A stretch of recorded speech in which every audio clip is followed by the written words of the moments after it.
Hai teman-teman, selamat datang kembali di atmosfer online celebration kita yang kedua di tahun ini. Gak kerasa ya kak, waktu cepat sekali berlalu. Di bulan yang lalu, kita merayakan celebration kita yang berdekatan dengan Hari Valentine Day.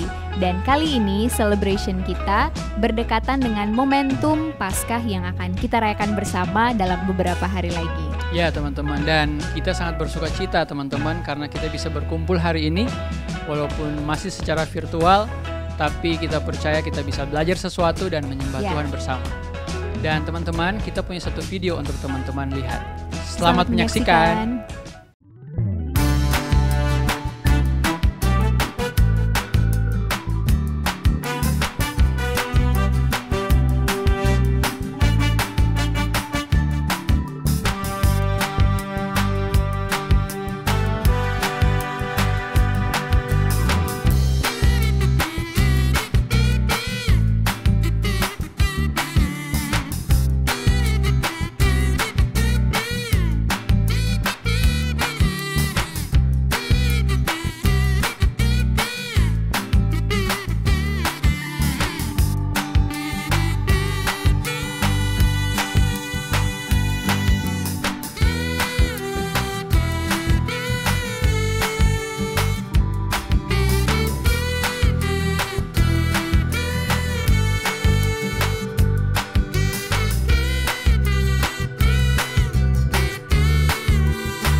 Nah teman-teman, kita sudah selesai menyaksikan video tadi.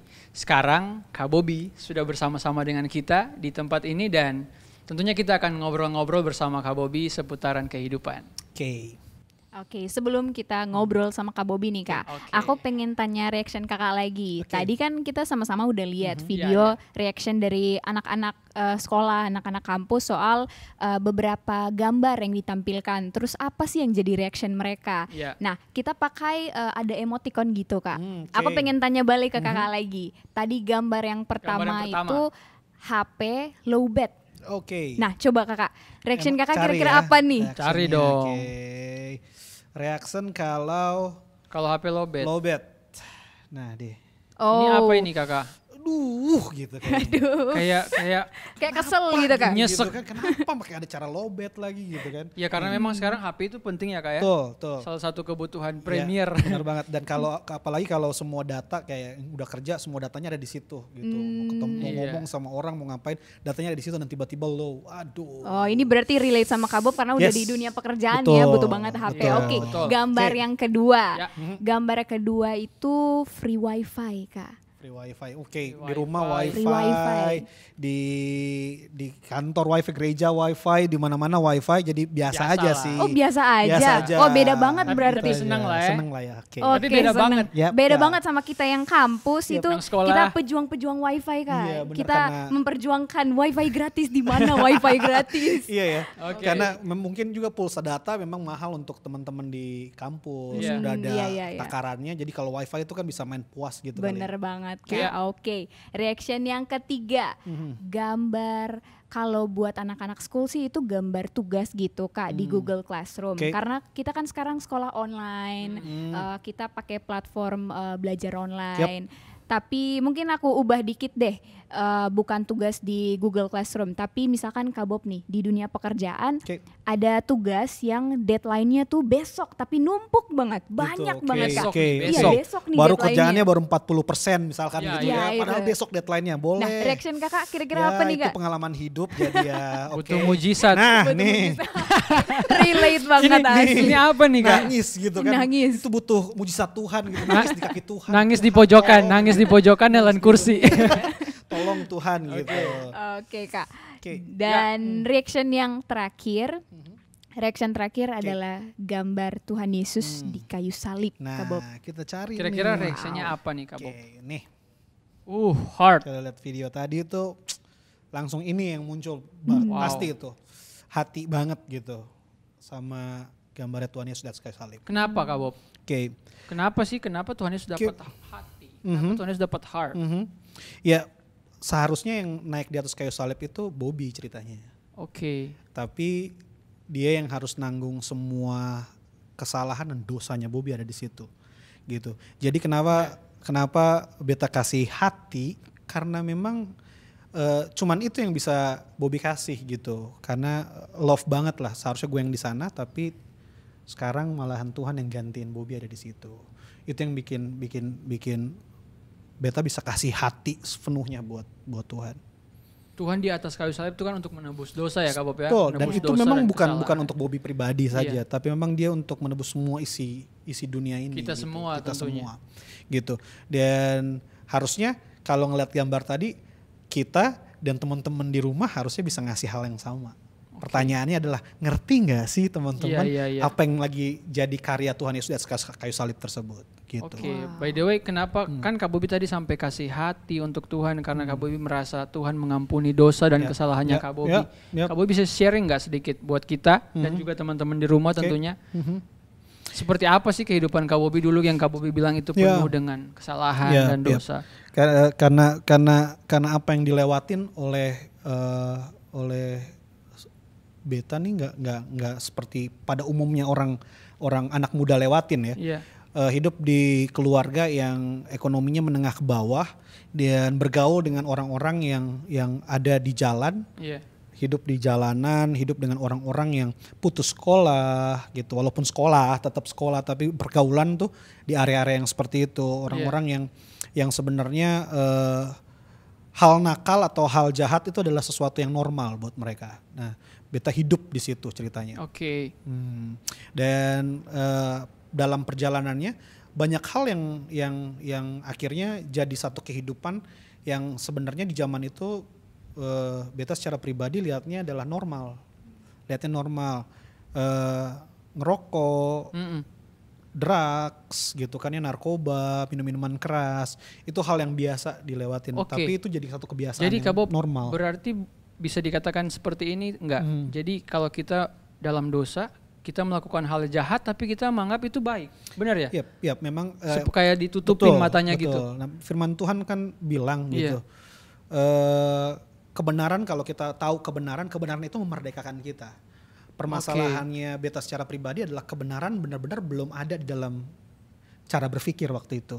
Jadi yang mempengaruhi beta itu waktu zaman itu adalah apa yang dibilang sama orang-orang apa yang dibilang keren lagi gitu. keren, Iya. apa yang dibilang sama orang gini boleh, kalau cowok tuh begini. Yang lagi tren gitu ya. Beta besar di Jawa kan ceritanya, di Pulau Jawa, di Bogor, di Jakarta dan Bogor. Dan apa yang lagi tren di zaman itu terus ada kalimat-kalimat orang Ambon tuh mesti kasar, orang Ambon tuh mesti. Nah, hidup dengan perkataan-perkataan itu dan ngejalanin semua dengan hal-hal yang seperti itu. Oke. Wow. Berarti ngikutin yang lagi ini Kak. Kita coba lihat dari yang sedang terjadi sekarang nih Kak. Aku kemarin lihat artikel gitu Kak. Kalau selama pandemi ini angka akses untuk ke misalkan situs pornografi itu kayak meningkat drastis gitu Kak. Kayak menurut aku kayak itu yang lagi in untuk beberapa orang nih di musim-musim kayak gini. Kakak pernah nggak ada di dalam lingkungan seperti itu? Kakak tanya dulu buat Grace sama Ilan. Kira-kira ada nggak di dalam pandemik ini temennya di kampus, temen kerja mungkin gitu, yang dia ternyata yang relevan yang sekarang ada di sekitarnya Grace, mereka lagi kuliah terus hamil di luar nikah, ada nggak Grace? Ada sih. Nah berarti faktanya kalau itu terjadi di sekitar kita, berarti gini, video porno ini lagi tinggi-tingginya ditonton berarti. Karena sebenarnya video porno itu adalah pintu pertama untuk orang bisa free sex sembarangan. Bisa ada dalam pergaulan bebas gitu ya Kak ya. Kayak makanya di dalam kehidupan beta secara pribadi waktu itu semua anak muda yang latar belakangnya punya kepahitan dengan orang tuanya, punya kepahitan dengan mama atau papanya, dia akan selalu terjerumus dengan video porno, pasti itu. Karena rasa pahit itu sebenarnya yang mau diungkapkan adalah waktu lihat perempuan di video porno itu, lihat laki-laki yang ada di video porno itu, sebenarnya dia lagi mau balas ke seseorang yang lagi dia pahit tersebut sebenarnya. Nah, dalam perjalanan beta adalah orang yang punya keterikatan kuat sekali dengan video porno di zaman SMP waktu itu.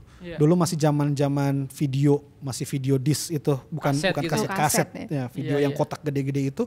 Itu kalau dulu berdiri ada tiga jejer sedada tingginya. Wow. Dan sekarang kan HP Kak. Nah, sekarang lebih gampang lagi. Jelas dong. Jelas dulu kita mesti beli kaset video itu dengan mahal di zaman itu. Mahal sekali karena hari itu harganya 10.000 sampai 15.000 dan itu mahal zaman itu. Karena duit 100 ongkos angkot masih 300 perak waktu itu. 300 perak, 200 perak itu ongkos. Kemarin sorry Kak, potong. Kemarin juga saya lihat satu video yang menceritakan singkatnya itu tentang dampak pornografi terhadap perkembangan otak kita. Wow. Ternyata bisa sangat merusak. Makanya orang yang terikat dengan pornografi itu bisa nggak fokus, jadi tulalit, jadi lambat mikir, nggak kritis dan juga nggak tajam gitu mikirnya. Nah, makanya yang tadi Grace bilang tadi pernah terikat dengan pornografi, jawabannya ya. Dan itu apa yang tadi Ilan bilang itu menghancurkan cara berpikir. Yang paling parah dari dampak pornografi itu ketika terlihatnya ketika di usia SMA menjelang mau kuliah itu beta pacaran dengan ini dampaknya ya dampak video porno itu kakak jadi pacaran. Nah, pacaran, memilih pacaran dan udahlah jelas berarti pacarannya jadi nggak sehat gitu, pacaran nggak sehat. Nah, ini yang paling parah waktu dampak dari pornografi itu ada di kepala. Bayangin sedada video porno tuh banyak banget di kaset waktu itu.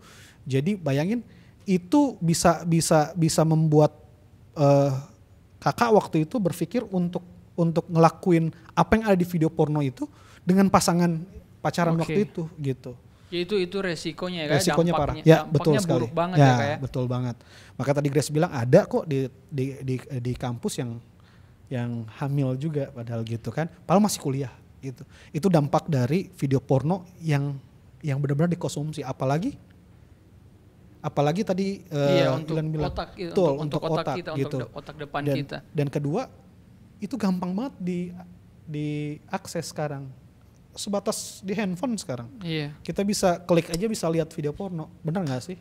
Oke, Kak Bob, apa sih yang Kak Bob rasakan waktu hidup di dalam kondisi seperti itu, hidup dalam dosa lah Kak Bob. Yang Kak Bob rasakan enak atau gimana? Atau bersalah atau gimana? Ya, memang karena itu di awalnya adalah sesuatu yang jadi pride ya, karena itu adalah sesuatu yang in.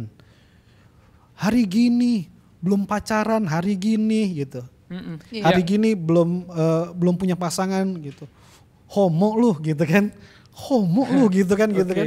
Nah, terus diomong-omongin lah hal-hal kayak gitu, akhirnya membuat kata-kata itu membuat kita membuktikan diri kita ceritanya di saat itu. Akhirnya pacaran nggak ada tujuannya gitu kan. Pacaran nggak ada tujuan pacaran cuma satu kan, menikah gitu. Cuman itu, ini pasangan yang akan kita nikahin gitu. Selama kita pacaran nggak tahu mau dibawa kemana, sebenarnya nggak boleh pacaran gitu kan. Tapi zaman itu kita punya pengaruh dari apa yang ada di lingkungan kita di saat itu. Nah, secara pride Lan, itu sesuatu banget. Kita pacaran, kita narkoba, kita ngerokok, bisa ngerokok tuh sesuatu banget gitu kan. Minum gitu kan ya, sambil ngumpul minum, mabuk, wah kayaknya gentle banget di zaman itu. Tapi percayalah, waktu semua orang waktu dia ngelakuin dosa di awal, mereka bikin dosa, setelah dia bikin, entah itu mau minum-minuman keras, dia mau narkoba, dia mau free sex, dalam pergaulan bebas, waktu dia lakukan, dia akan selalu punya rasa bersalah waktu itu. Dia kayak rasa, aduh, kayak pasti nyesel, kenapa dibuat? Bener Kak. Ada suara kecil pasti di dalam diri, dan itu pun yang kakak walaupun betul. Enak nih bikinnya, tapi tetap di jauh dalam lubuk hati kakak tuh ada rasa bersalah, rasa malu, dan kita nggak bisa pungkiri itu. Betul sekali. Nah, itu yang terjadi juga kok. Saat itu waktu dibikin pasti kita punya rasa bersalah yang cukup besar. Cuman permasalahannya waktu kita nggak tanggepin rasa itu, kita terus ngelakuin. Akhirnya semua hal-hal yang salah itu jadi gaya hidup dalam kehidupan kita, suara itu akan menghilang. Oh wow, jadi gini, Jadi dari apa yang tadi kakak bilang, saya bisa tangkapnya kayak gini. Jadi kalau kita melakukan sebuah dosa, melakukan dosa, terus ada rasa bersalah nih awalnya pasti. nih. Tapi kita lakukan lagi, terus lama-lama itu hilang. Dan rasa biasa banget itu gitu. biasa aja gitu. Kayak wah sehari-hari. itu bahaya banget ya kalau udah sampai tahap itu ya kayak. Betul. Karena kebiasaan kan itu sesuatu yang dibangun, dan kalau itu jadi satu kebiasaan, mau baik atau benar, kalau itu jadi satu kebiasaan, kadang-kadang kita kehilangan esensinya sebenarnya. Kita kehilangan esensinya, mau baik ataupun benar gitu. Sama kayak kita mau bikin baik juga, tiap hari kita berdoa, baik kan? Iya baik. Tapi kalau kita kehilangan kesensiannya jadi satu, bangun mesti berdoa, tapi nggak punya hubungan lagi dengan Tuhan. Sebenarnya kita lagi kehilangan esensinya, jadi biasa aja. Semua hal yang dibiasakan, mereka selalu akan kehilangan esensinya. Tapi kalau kita hidup bareng-bareng dengan Tuhan, kita akan punya progres yang jauh lebih dalam gitu. Iya. Gitu Lan. Gimana Gi? Ada pertanyaan untuk Kak Bob? Yang aku tangkap nih dari cerita Kak Bob, benar-benar dulu perjuangan ya untuk jalanin hidup sampai sekarang. Karena Kak Bob yang Grace kenal sekarang, beda banget tuh sama ceritanya tuh. Nah, Kak Bob yang sekarang gimana by the way? Kak Bob yang sekarang justru Kak Bob itu mentor rohani aku. Jadi aku ada apa-apa aku cerita ke Kak Bob, aku didoain, aku dikasih nasihat. Nah waktu dengar cerita Kak Bob tadi, aku juga penasaran gimana sih awal mula dari Kak Bob mulai berubah tuh. Mulai berubah tapi berubah yang, kan tadi kakak bilang tuh kalau dilakukan berkali-kali ya rasanya biasa aja.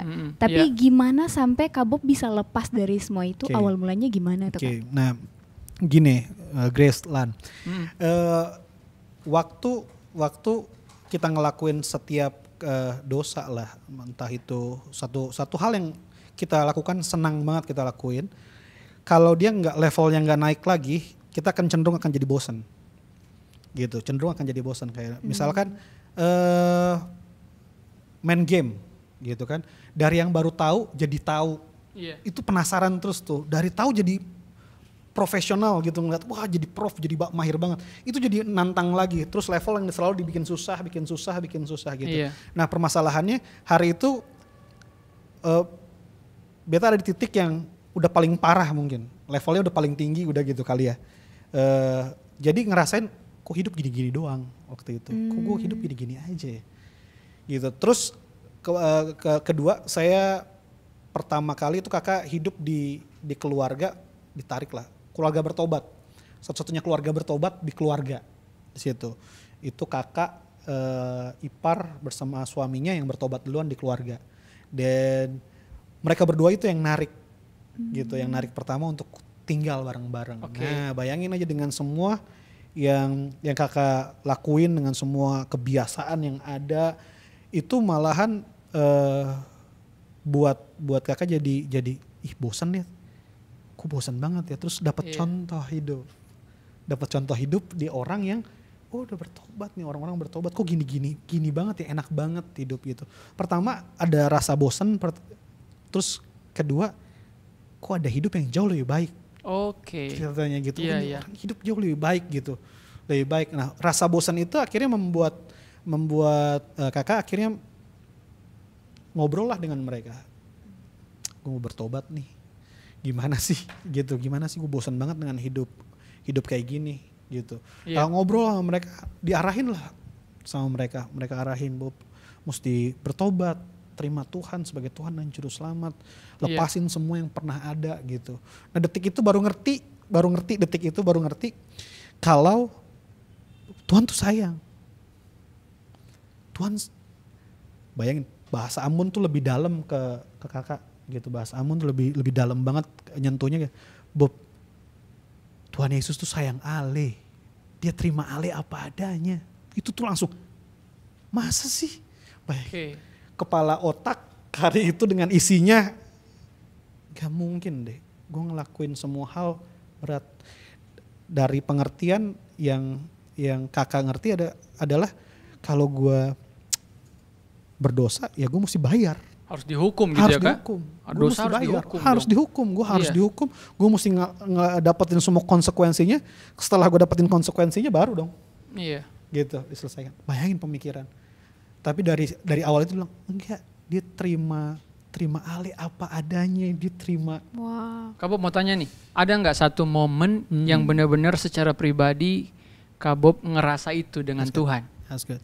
Ya, ini penting banget sebenarnya. Iya. Perjumpaan dengan Tuhan itu yang membuat kita akhirnya mampu melakukan segala sesuatu. Jadi pengen kasih semuanya yang terbaik buat dia. Perjumpaan dengan dia secara pribadi akhirnya membuat kita akhirnya berhenti dari semua hal yang salah. Semua hal yang salah tuh dimulai dari waktu kita berjumpa secara pribadi dengan dia. Kamu bisa cerita nggak pengalamannya? Nah, dengan rasa bosan itu mulailah ngobrol gitu. Dengan rasa bosan itu mulailah bicara, ngobrol dengan kakak dan akhirnya diarahin.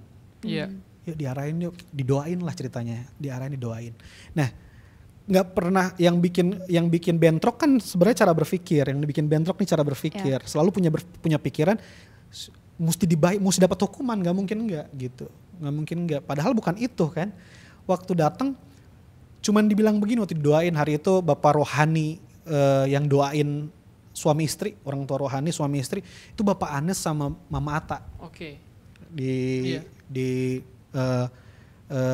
Leti, Gembala Leti sekarang mereka. Yeah. Nah, beliau doain gitu. Bob, dia mengasihi. Dia terima Bobby apa adanya. Cuman mau ngaku di hadapan dia. Kamu ngaku aja semua apa yang kamu buat. Boleh nggak kamu ngaku? Mengakulah gitu.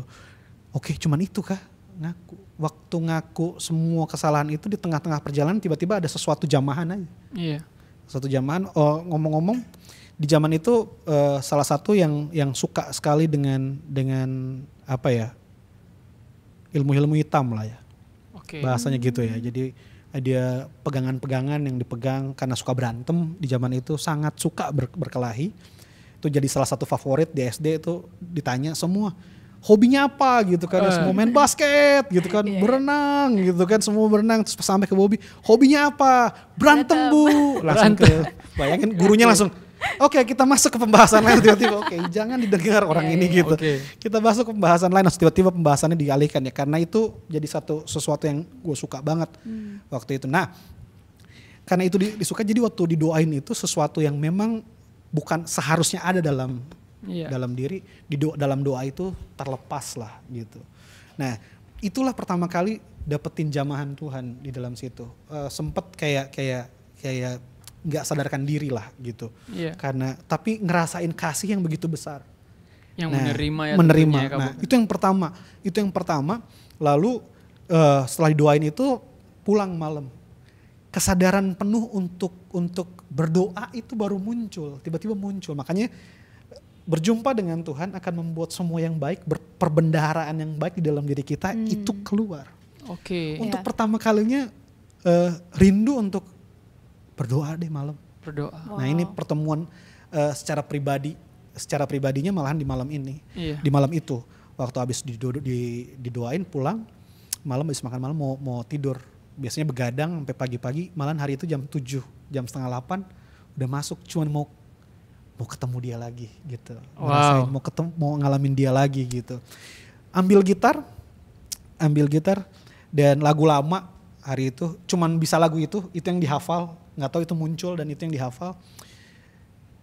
Ini aku rumah ke dia. Nah itu nyanyiin lagu itu saking nggak tahu kenapa nggak pernah nangis di dalam doa, nggak pernah nangis, tapi waktu nyanyiin lagu itu ngerasain diterima, terus kayak pengen banget, kayak seolah-olah waktu itu tuh kayak pengen banget ambil beta juga gitu. Saking rindunya gitu. Kayak Tuhan nyanyi terus air mata udah berlinang, dan tiba-tiba dalam keadaan yang nggak sadar itu secara spiritual, ini terjadi secara spiritual, lihat kaki gitu di hadapan, terang warna kuning tapi sejuk, terang sekali terang itu. Jadi tersungkur lah ngelihat hal tersebut dengan rasa berdosa paling besar. Lihat kaki dua itu dengan terang, tersungkur dan merayap mau pegang kaki itu. Secara spiritual terjadi gitu. Merayap pegang kaki itu karena sambil nangis akhirnya peluk kaki itu dan minta ampun untuk setiap dosa dan kesalahan. Minta ampun. Dan hari itu tertidur langsung tertidur dengan momen itu, tertidur. Besok pagi sekitar jam 5, setengah 5 pagi gitu, pas bangun dari tempat tidur tuh, tempat tadi nyanyi itu udah ada di lemari di bawah, jadi tidurnya di lemari. Oh gitu. Nah keadaan spiritual itu yang dialamin waktu itu, yang bikin akhirnya memutuskan untuk tinggalin semuanya. Wow. Untuk tinggalin semuanya dan berjumpa dengan Tuhan dan pengen bener-bener kasih diri buat Tuhan. Makanya emojinya tadi ini gitu. Iya, makanya iya. langsung kasih diri banget sama Iya. Tuhan gitu, pengen Amazing. kasih diri. Nah tadi makanya yang tadi Ilan tanya, kenapa mesti karena itu yang terjadi gitu. Jadi gimana kehidupan kakak dulu yang hancur, yang hidup dalam dosa, tentunya kita juga ya. Yeah. Yeah. Tapi gimana pengampunan Tuhan itu datang untuk kakak ya. Ya, benar banget. Dan semua itu sebenarnya dikerjakan di atas kayu salib loh, by the Betul. way. Betul. Kakak bisa nggak cerita sedikit pemaknaan dari kehidupan kakak terus dikaitkan dengan pengorbanan Tuhan, gimana Okay, di salib? that's good. Betul. Nah, secara pribadi ngelihat dia di atas kayu salib dan pengertian yang baru datang dalam kehidupan, bagaimana berharganya Bobby sampai dia, kalau lo ngerasa yang paling berharga itu emas misalkan. Iya. Emas sekarang logam mulia. Emas itu adalah hal yang paling berharga sekarang, semua orang kejar-kejar emas. Kalau seandainya memang Bobby itu seberharga emas, seharusnya yang naik tebus Bobby itu adalah emas. Benar gak sih? Iya, Lu ditebus dengan emas. Iya. Kalau lu seberharga mobil mewah, seharusnya lu ditebus dengan mobil mewah. Iya. Rumah mewah, lu ditebus dengan rumah mewah. Tapi bayangin, ini kesadaran pribadi tentang diri ini gitu. Seberharga apa Bobby adalah waktu lihat Bobby ditebus dengan pribadi Tuhan itu sendiri. Wow. Berarti Bobby sendiri adalah orang yang seberharga Tuhan itu sendiri. Yeah. Harus ditebus. Ingat ya, tebus ya, Iya. barter. Kalau kita beli handphone seharga 3 juta misalkan, kita nggak bisa ngasih dong, nggak bisa ngasih 100.000 minta handphone 3 juta, nggak mungkin. Iya. Mesti yang punya nilai yang sama. Iya. Begitupun penebusan kan. Wow, Begitupun penebusan mesti punya harga yang sama untuk bisa tebus Bobby dari dosa. luar biasa. Nah makanya bayangin mesti Tuhan Yesus yang naik ke atas kayu salib Iya. untuk tebus Bobby. Iya. Berarti gini, kesadaran secara pribadi ya, Iya. kesadaran tentang Tuhan Yesus di atas kayu salib adalah gini, seberharga itu ya Bobby, seberharga itu diri kalian semua harusnya punya kesadaran itu, seberharga itulah gitu. Nah itu makna di atas kayu Thank salib you, Kak itu Bob. seberharga itu gitu. Oke. Wow, Oh, keren amazing. banget Kak Bob. Oke, Speechless. oke, begitu. Aku sampai merinding karena dengernya tuh. Oke, Aku membayangkan diri aku sendiri good. pribadi, untuk aku maknai sendiri Iya, juga iya, iya. seberharga itu untuk digantikan dengan darah Yes, Tuhan iya. sendiri gitu. Iya. Wow, Oh, keren bayangin banget. kalau kesadaran Kak. itu kita punya, kita nggak mungkin gantikan diri kita dengan pergaulan yang bebas, kita nggak bisa gantikan diri kita dengan narkoba, karena nggak sepadan. Karena yang berharga pasti kita jaga kan Kak, Betul. bener Betul, nggak? oke, bener Iya. banget tuh. Gitu. Kalau yang biasa ya udah sembarangan, tapi kalau Betul. karena kita tahu kita berharga pasti kita jaga. Nah, semoga momen ini, Iya. momen Paskah ini jadi momen untuk kita ngerti keberhargaan diri kita. Kita berharga dan kita tahu persis kalau kita nggak bisa dibandingkan dengan narkoba, Yes. free sex, porn, ketergantungan apa-apalah yang ada di Iya. generasi ini gitu. Karena kita jauh lebih berharga, kita seberharga diri Tuhan itu sendiri. Bahkan Kak Bob, yang saya renungkan juga bahwa bukan cuma dosa ya yang Tuhan tanggung, tapi juga rasa bersalah kita, Yes. rasa malu kita, Sakit sakit penyakit. bayangkan. Wah, luar biasa. Ya itu bayangin. Makanya kenapa dikasih love untuk dia. Oke, Kak Bob, terakhir Oke, nih untuk oke. teman-teman semua yang masih mengikuti sampai saat ini, Kak Ya, Bob oke.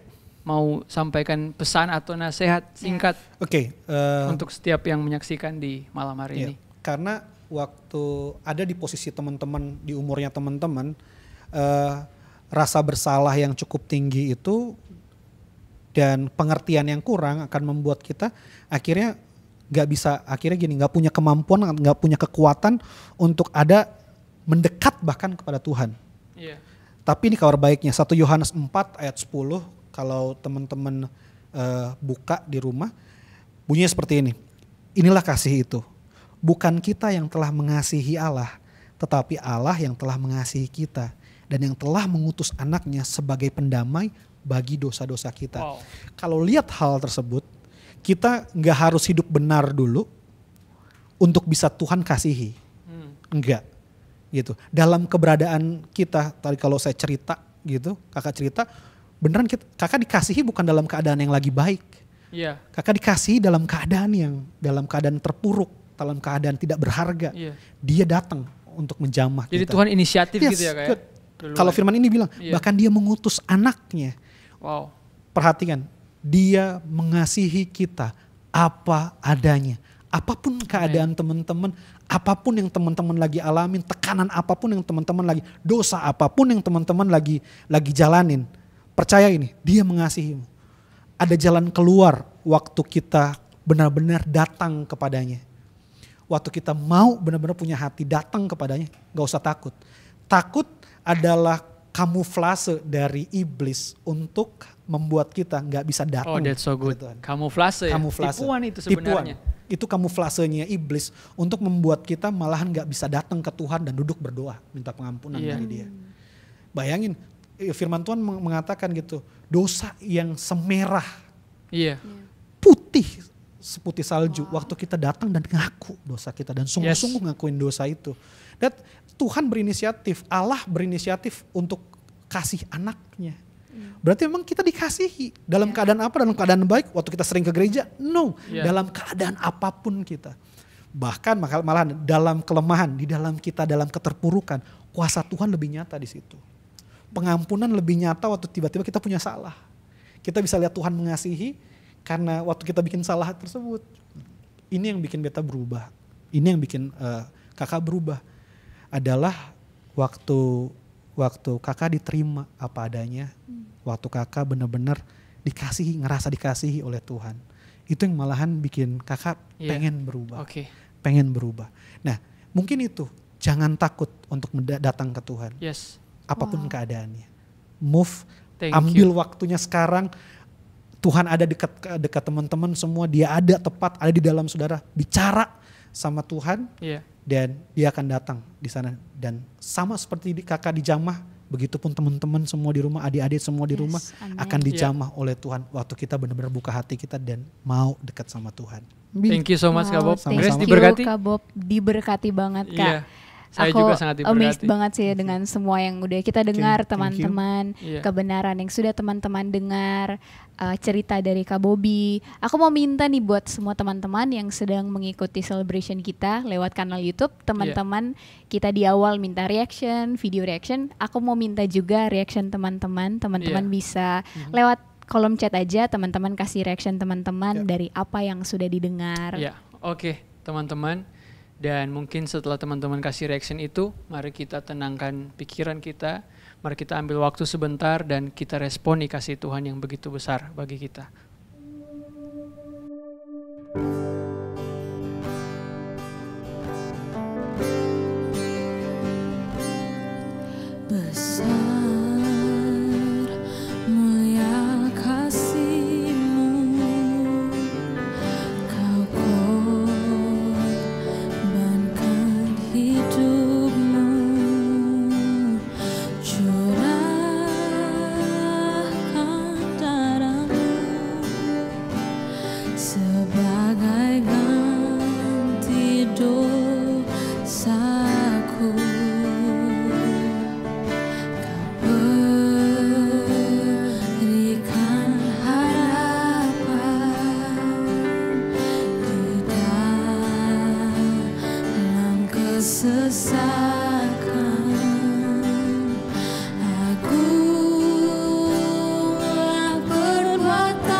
Menyucikan dan menebus hidup.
Adik-adik di rumah boleh ambil waktu untuk tenang dari apa yang sudah didengar, dari apa yang sudah kita pelajari barusan. Mari kita berdoa. Tuhan ada bersama-sama dengan engkau. Tuhan menyertai kehidupanmu, Dia tahu seluruh kehidupanmu dan Dia mengasihimu. Tuhan, biar Tuhan beracara di setiap orang yang sedang menyaksikan ibadah ini. Roh Kudus bergerak begitu rupa dalam kehidupan setiap generasi muda. Dan biar semua generasi benar-benar mengerti bagaimana Tuhan mengasihi, bagaimana Tuhan menyerahkan nyawa untuk kehidupan setiap generasi muda dimanapun mereka berada. Tuhan, biar kesadaran ini membuat kami semua generasi muda mau mendekat kepada Tuhan dan membuka hati kami dan menerima Tuhan sebagai Tuhan dan Juru Selamat dalam kehidupanmu. Semua adik-adik, buka hati adik-adik. Terima Tuhan sebagai Tuhan dan Juru Selamat dalam kehidupan adik-adik semua. Dia Tuhan yang setia dan adil, yang mengampuni setiap dosa manusia dari apa yang diakuinya. Tuhan memberkati engkau. Tuhan menjaga setiap langkahmu. Tuhan menerimamu apa adanya, dan Tuhan menghapus setiap dosa dan kesalahanmu dari apa yang kau akui secara sungguh-sungguh. Tuhan berkaryalah begitu rupa dalam kehidupan mereka malam hari ini. Diberkati setiap generasi muda dimanapun mereka berada. Mulai hari ini keputusan yang jadi keputusan yang jadi tolak pertama, langkah pertama untuk mereka keluar dari masa lalu mereka. Melangkahlah keluar, masuk dalam kehidupan yang baru. Di dalam nama Tuhan Yesus Kristus, hari ini kehidupan yang baru menjadi bagian generasi muda dimanapun mereka berada. Di dalam nama Yesus kami telah berdoa mengucap syukur kepada Bapa di sorga. Haleluya. Amin. Ya teman-teman, kami percaya kita sangat diberkati dengan firman Tuhan yang kita sama-sama belajar dan renungkan malam hari ini. Dan biar firman Tuhan itu mengubahkan kehidupan kita sehingga kita bisa menjadi pribadi yang lebih baik. Dan jangan lupa juga untuk teman-teman school dan teman-teman kampus, kita punya KM setiap hari Kamis malam. Bagi teman-teman yang ingin bergabung bersama kami untuk saling membangun, saling berbagi, dan saling menguatkan, teman-teman bisa hubungi nomor-nomor yang tertera di layar teman-teman untuk bergabung bersama kita. Dan sampai jumpa di atmosfer online celebration kita yang berikutnya. God bless you.